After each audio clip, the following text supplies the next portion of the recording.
Merci à vous d'être là, chers amis. Avant de recevoir notre invité politique, je vous propose qu'on retrouve une chronique que vous attendez tous. C'est parti pour la vie d'Adèle.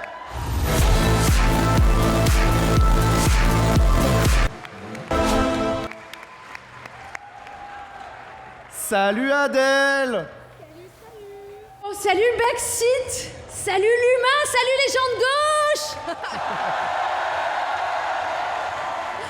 Ah, ça nous change un peu, hein, vu que la dernière fois qu'on a fait une émission en public, c'était en partenariat avec Libération. Bon, après, vraiment, rien à voir, hein, parce que la dernière fois, il y avait 2 chroniqueurs du journal en plateau. L'invité politique, c'était un gros bonnet de la gauche. Rien à voir. Mais non, la grande différence, c'est que là, on est à la mythique fête de l'humain, les gars. Et on a une image un peu fausse de la fête de l'humain, genre c'est de gauche. Alors que moi, la première fois que j'ai entendu parler de la fête de l'humain, c'était par un collègue de droite, Enguerrand, qui me disait « Ah non, mais t'as pas idée à quel point la fête de l'humain, c'est hyper sympa. T'as le même genre de progrès qu'à Coachella, mais sans le jet lag, et c'est 10 fois moins cher. » Du coup, moi, pendant un long moment, j'ai pensé que la fête de l'humain, c'était peut-être une sorte de paradis fiscal pour teufeurs en mocassin à gland. Jaurès, si tu nous regardes. Mais je découvre que la fête de l'humain, c'est évidemment bien plus que ça, hein. C'est la solidarité, les sourires, les mélanges de générations, de styles. Franchement, où ailleurs dans le monde, on retrouve à la fois la star Angèle et le député André Chassaigne. Ah ouais. Une expo sur Fidel Castro et un concert du grand soutien de Valérie Pécresse, Maître Gims. Michel Polnareff avant et après son évasion fiscale. Bref, je kiffe la fête de l'humain. Mais avant la rentrée, c'était les vacances. Et j'aimerais bien y revenir parce que nos ministres aussi ont eu des vacances. Alors apparemment, c'était tellement passionnant comme sujet pour les Français que certains quotidiens ont même produit une carte interactive qui permettait de cliquer pour savoir qui était où. Ça devrait s'afficher. Alors, petite pensée pour le pauvre stagiaire qui se tapait déjà le mois d'août à la rédac et qui s'était dit que pour son rapport de stage, il ferait bien un dossier de fond, genre sur les sénatoriales. Non, Mathéo. Non, tu comprends, les Français préfèrent savoir que Bruno Le Maire passe son été à Saint-Pé-sur-Nivelle, où il rédige son prochain roman. Sous le ciel pyrénéen, brûlant, ma main glissa dans ses draps vides comme les poches des Français. Après, il y a Gabriel Attal qui nous a un peu pipoté parce qu'il avait annoncé en juillet qu'il ferait pas de pause estivale. Ah bah, il y avait des réformes à préparer. Excellent, excellent. Merci. Ouais, non, elle est bien, elle est bien. Et puis après, il a posté ça sur Instagram. Être ministre, c'est passé. Voilà, à poil sur les réseaux, ministre de l'Éducation nationale. Et ça nous éclaire un peu sur les décisions de la rentrée, finalement. Il n'était pas contre l'abaya, c'est contre les fringues en général qu'il est. Ouais. Après, c'était intéressant aussi de suivre les vacances d'autres politiques parce que ça nous a permis de découvrir que Elisabeth Borne, elle faisait la même chose que tout le reste de l'année. Ouais.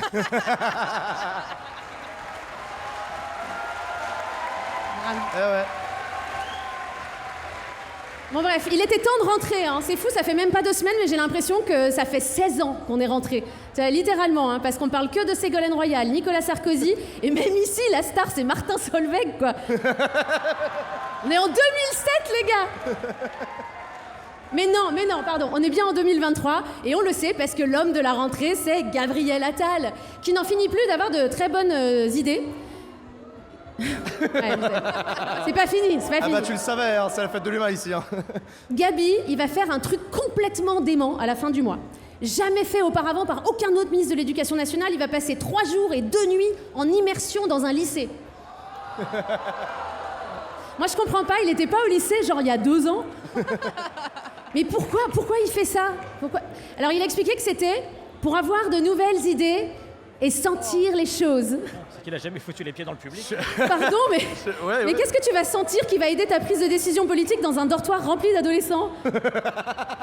Genre, et c'est vraiment parce que c'est lui que ça passe. Parce qu'il fait jeune, il fait choupi, ça fait pas louche. Mais t'imagines si ça avait été Jean-Michel Blanquer est allé dormir avec des élèves. Grave, c'était pas pareil. Mais là, on est en mode, c'est trop bien, ils vont faire des batailles de polochons. Bref, il y a un autre endroit où l'ambiance de la rentrée était à la fois studieuse et festive, c'était aux Amphis, les journées d'été LFI.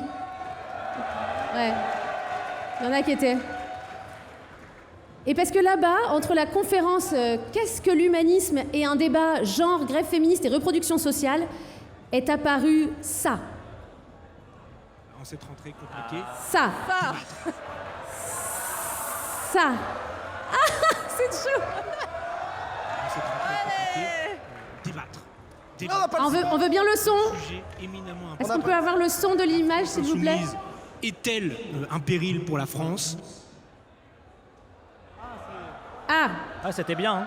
alors t'as raté un truc parce qu'il a dit que c'était un sujet éminemment important, Usul, j'ai pensé à toi. Éminemment politique. Ah oui, tu peux rien dire. Désolé, les interactions ratées. Mais il n'est pas un peu chelou le choix du thème, quoi? Genre, sommes-nous nous-mêmes dangereux pour la France? Ils ont débattu de ça.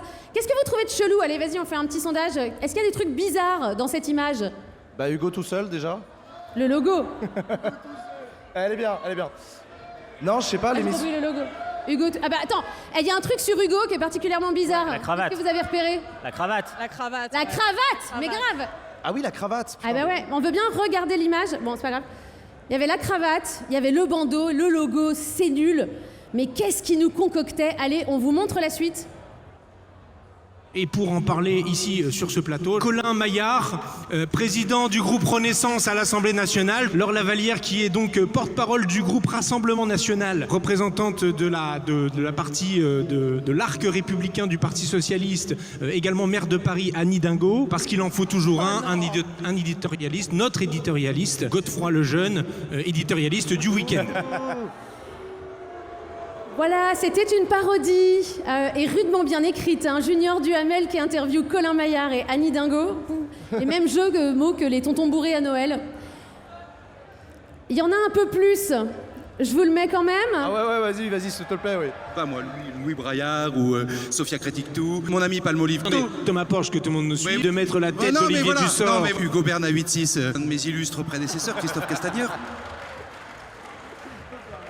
Ah, ils se sont creusés cet été quand même, hein.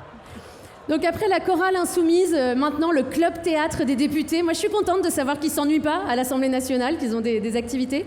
Mais je suis embêtée parce que si les députés commencent à faire mon taf, moi je vais être obligée de me présenter aux prochaines élections et personne ne veut ça, tu vois, genre votez Adèle. Non, personne ne veut ça. Votez Adèle. Non. Allez, pour terminer sur la rentrée, apparemment si en septembre 2023 tu sors pas un bouquin, t'as raté ta vie. Tout le monde a son livre. Sarkozy, Édouard Philippe, Alain Juppé, mais aussi Jean-Luc Mélenchon. Eh ouais, celui de Mélenchon, il n'est pas encore sorti, mais gros teasing sur les réseaux sociaux, les gars. J'ai vu. Tu sais, on dirait l'annonce d'un nouveau Star Wars. Mais après, c'est sommaire comme info, tu vois, t'as ni le titre, ni le genre. Est-ce que c'est un programme ou de la science-fiction? Tu me diras parfois, c'est un peu la même chose. Ouais, oh, Mais- Allez. Mais en revanche, vous noterez qu'il nous donne une information pas du tout utile. Le nombre de pages. 316 pages, tu les achètes au poids, toi, les bouquins? Tu sais, ça fait un peu racoleur. Ah, vous en aurez pour votre argent. 20 €, 316 pages, c'est 6 centimes la page, une affaire. Enfin, et c'est même pas une affaire, parce que l'essai anatomique de Bruno Le Maire, c'est 386 pages pour 23 €. Donc ça fait le même prix de la page. Voilà, donc je regrette de vous dire que Jean-Luc Mélenchon est totalement aligné sur le marché. Donc si vous voulez une affaire, la valeur sûre, c'est le Capital de Karl Marx, que tout le monde possède ici, évidemment. Ah oui. Voilà. 13 € pour 1056 pages, tu peux pas faire mieux. Mais question, pourquoi le contenu du livre de Jean-Luc Mélenchon est-il surprise? Est-ce qu'il va faire des révélations de fou? Tu vois?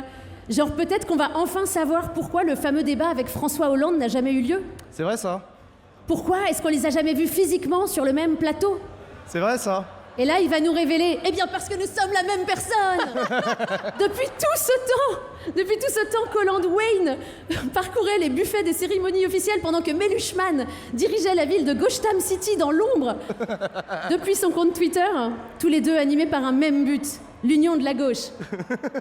Ou la fin de l'union de la gauche? Je sais pas, ou la fin de la gauche, ouais. On n'est pas sûr. Attendez, d'ailleurs, je crois qu'on a un message de Meluchman. Oh waouh. République, c'est moi. La République, c'est lui. C'était bon, c'est un La peu foiré, mais République, c'est moi. c'est Batman qui. Ah, qui c'est la vous voix de parle. Batman, ça y est, je l'ai. Ah oui, Meluchman, Oui, je l'ai. Batman, Gotham City, Bruce Wayne. Oh bah pardon. Ouais, non, je l'ai, si. Oh là là. J'ai foiré. C'est bon? Ça y est, c'est fini. Merci beaucoup, Adèle.